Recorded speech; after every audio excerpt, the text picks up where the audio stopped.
এখন যেন প্রতিটি স্পেশাল দিনই খুব নতুন করে ওঠে আমাদের কাছে, কারণ আমরা পুরনো হলেও আমাদের ছোট্ট সোনা অরিত্রির কাছে সবটাই নতুন। এবারে অরিত্রির প্রথম ষষ্ঠী, অর্থাৎ জামাই ষষ্ঠীতে আমরা আজকে যাব আমাদের বাড়িতে, মানে আমার বাপের বাড়িতে।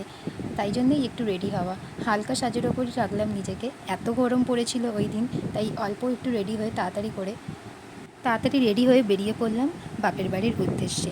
এই দিনটি যাওয়ার জন্য আলাদাই একটা এক্সাইটমেন্ট কাজ করে, কারণ প্রত্যেকটা মেয়েরই হয়তো হয়, প্রতিটি দিনই হয়তো বাপের বাড়ি যাওয়া হয়, প্রতিদিন না হলেও মাঝে মাঝে, কিন্তু কিছু স্পেশাল দিনে যাওয়ার একটা মজাই আলাদা।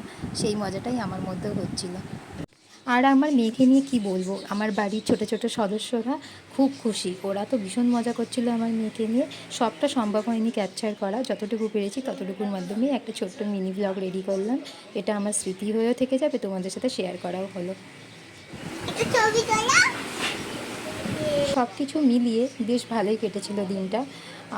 আমরা কিছু ছবি তুলেছিলাম, সেগুলোই তোমাদের সাথে শেয়ার করলাম।